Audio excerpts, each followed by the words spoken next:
अरे भूपिंदर सिंह हुड्डा, आज मैं आदमपुर की अनाज मंडी की स्टेज पर खड़ा होकर कहना चाहता हूं, बताना चाहता हूं कि अब तू सारी जिंदगी कभी मुख्यमंत्री नहीं बन सके। तेरे लिए तो जो कुछ तूने अपने राज में किया, जो तूने लूट मचाई, जो तूने किसानों, बोले वाले किसानों की सस्ती जमीनों को खरीद कर भूमि माफिया को दिया, तेरे खिलाफ जो केस चल रहे हैं, तेरे लिए तो हमने जेल में कमरा तैयार करा दिया।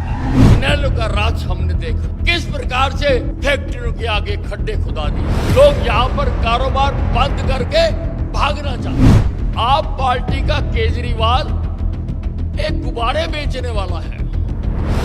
वो जहां कहीं चुनाव होते हैं, किसी प्रदेश में होते हैं, वो रंग बिरंगे गुब्बारे लेकर चला जाता है कि मेरी सरकार बनाओ, मैं ये करूंगा, मैं ये करूंगा, मैं ये सुविधा दूंगा, मैं ये मुफ्त दे दूंगा, बिजली मुफ्त, पानी मुफ्त, सब कुछ मुफ्त दे दूंगा, एक बार मेरी सरकार बनाओ। देश में राजनीति ठीक चले, इस खरपतवार नामक आप पार्टी को जहां नजर आए वहां से उखाड़ कर। आप सबनों हरियाणा दिवस की घनी बधाई।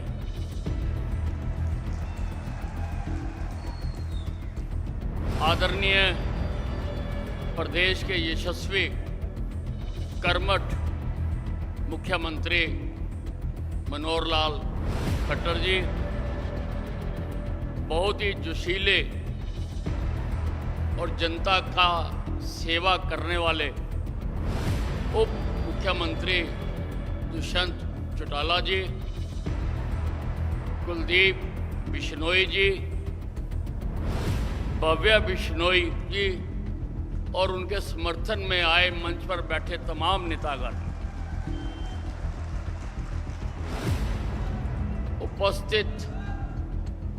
उपस्थित बहनों व भाइयों, 3 तारीख को आदमपुर विधानसभा का उपचुनाव होने जा रहा है और आपने अपनी वोट डालकर तय करना है कि आपका नुमाइंदा यहां से अब कौन होगा। यह बहुत महत्वपूर्ण चुनाव है। सारा प्रदेश टकटकी लगाकर आपकी तरफ देख रहा है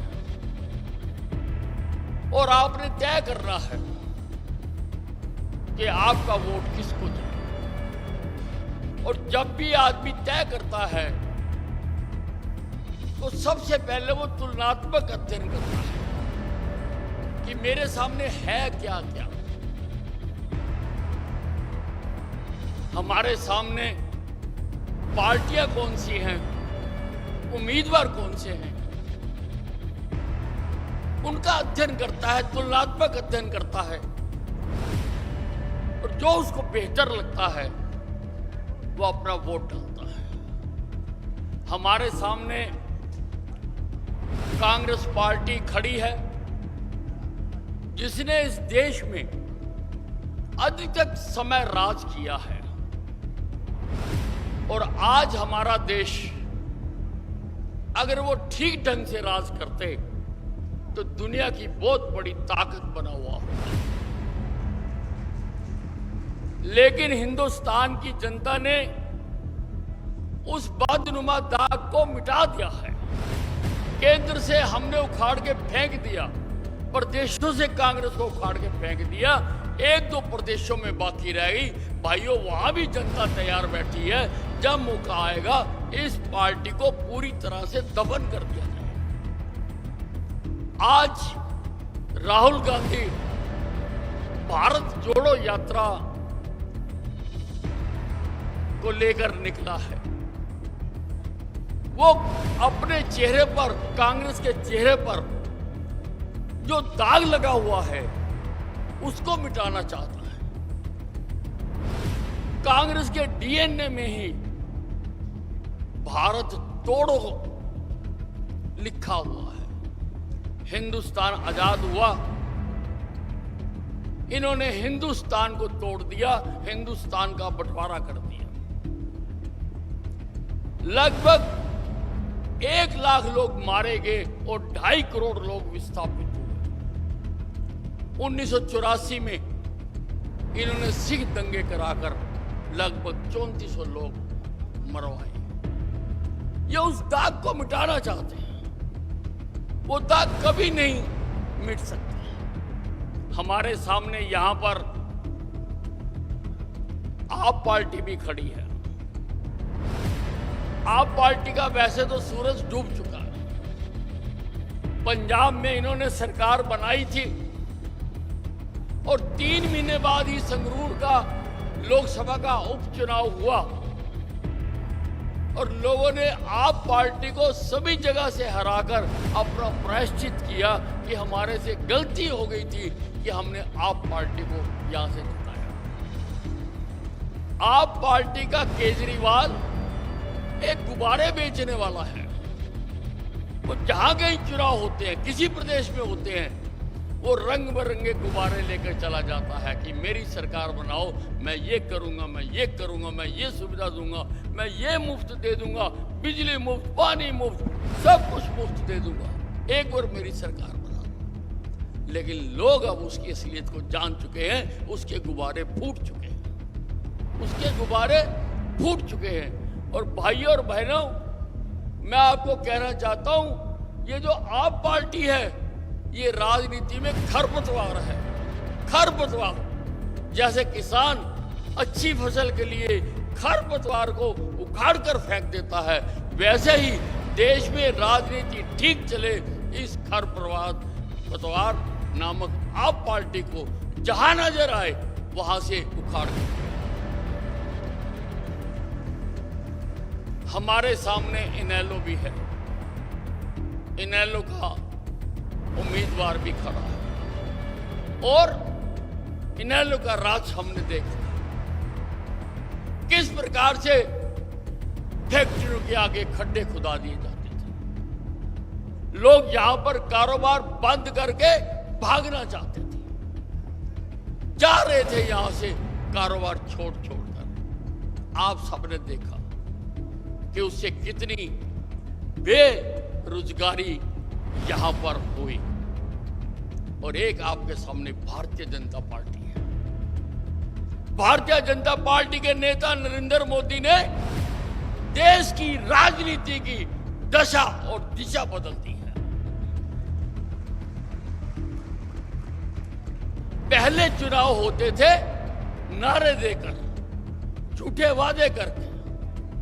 एक नारा दिया गया, गरीबी हटाओ, 3 इलेक्शन लड़ लिए, एक नारे के ऊपर ये लोग भी फिदा हो गए। इसी प्रकार से समय समय पर नारे दिए जाते। और मैंने कल मैं प्रचार में था यहां पर, मैंने सुना कि भूपिंदर सिंह हुड्डा लोगों को कहता फिर रहा कि यहां से मेरे प्रत्याशी को यहां से जिता दो और मैं समझ लो मुख्यमंत्री बना। अरे भूपिंदर सिंह हुड्डा, आज मैं आदमपुर की अनाज मंडी की स्टेज पर खड़ा होकर कहना चाहता हूं, बताना चाहता हूं कि अब तू सारी जिंदगी कभी मुख्यमंत्री नहीं बन सके।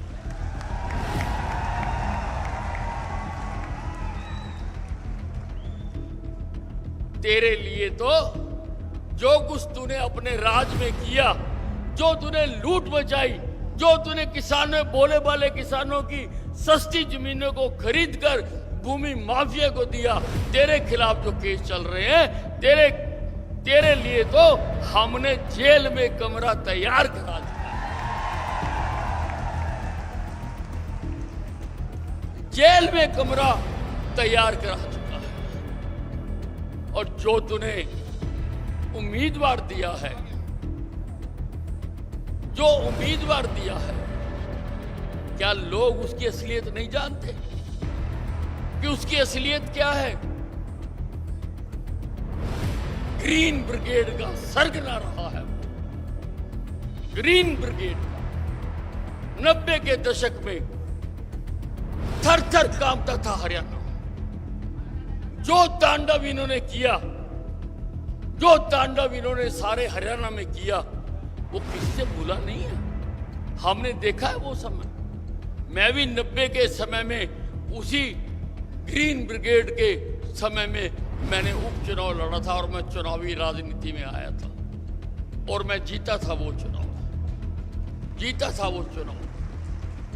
तो क्या आदमपुर के लोग दोबारा से चाहेंगे कि हरियाणा में वो तांडव फिर शुरू हो, फिर लोगों को डराया जाए, फिर लोगों को धमकाया जाए, फिर लोगों की दुकानों को लूटा जाए, फिर वो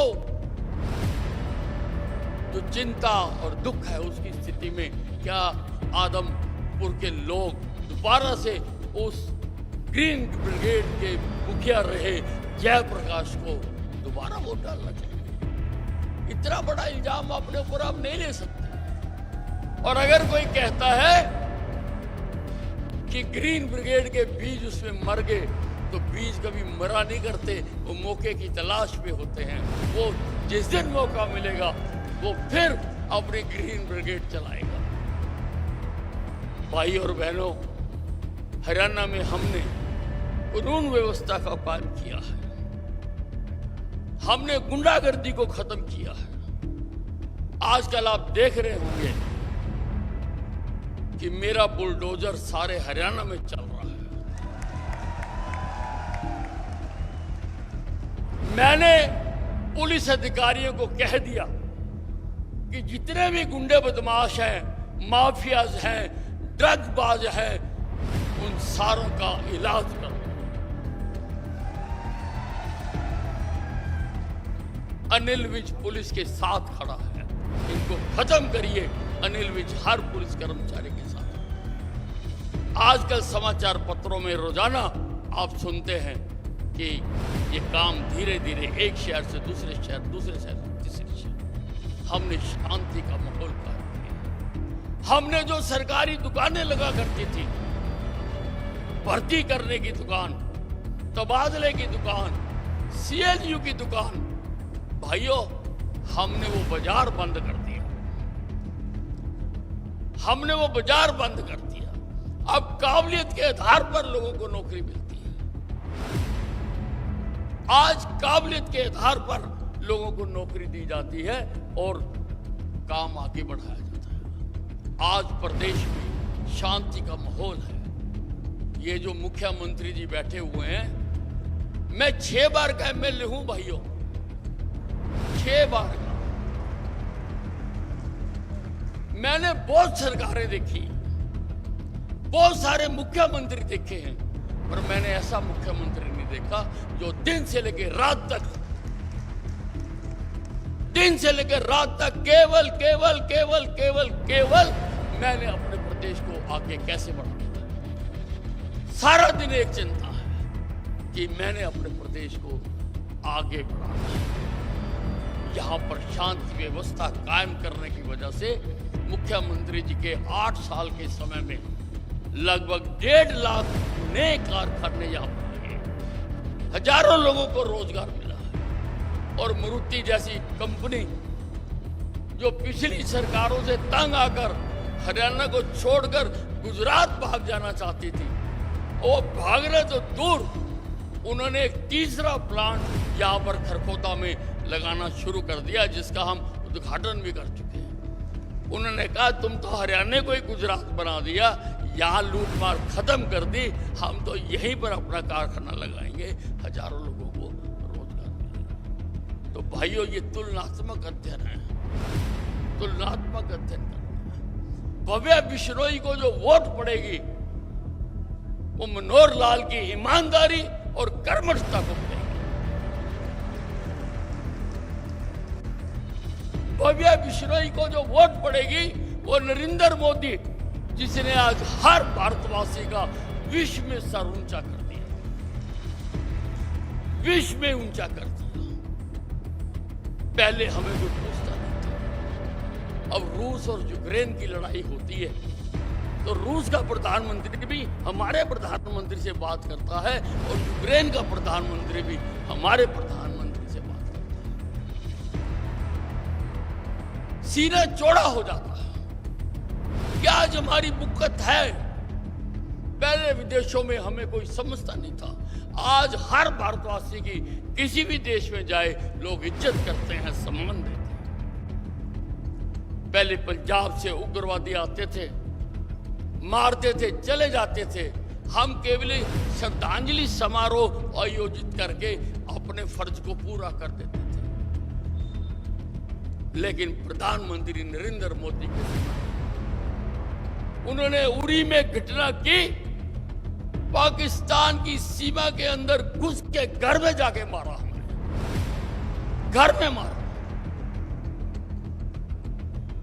बालाकोट की घटना हुई तो अंदर जाकर एयर स्ट्राइक करके उनको उसका जवाब दिया, हमारा सीना चौड़ा।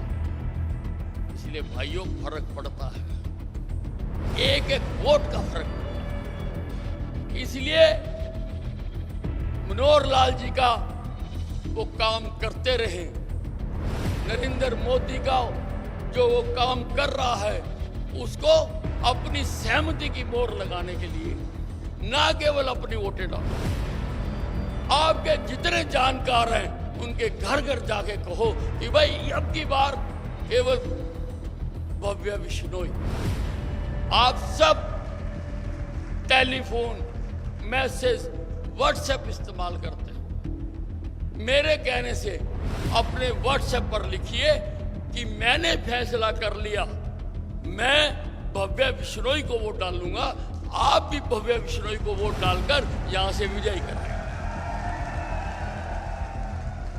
और आपके जितने जानने वाले हैं उन सब तक वो व्हाट्सएप जाना चाहिए, और मुझे लगता है घूम फिर के वो मेरे तक भी आ जाएगा। मैं देखूंगा कि आदमपुर की जनता ने एक दिन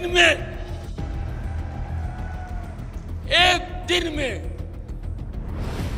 चुनावों को ऐसा कर दिया कि भव्य बिश्नोई हजारों वोटों से जीतेंगे, हजारों वोटों से जीतेंगे।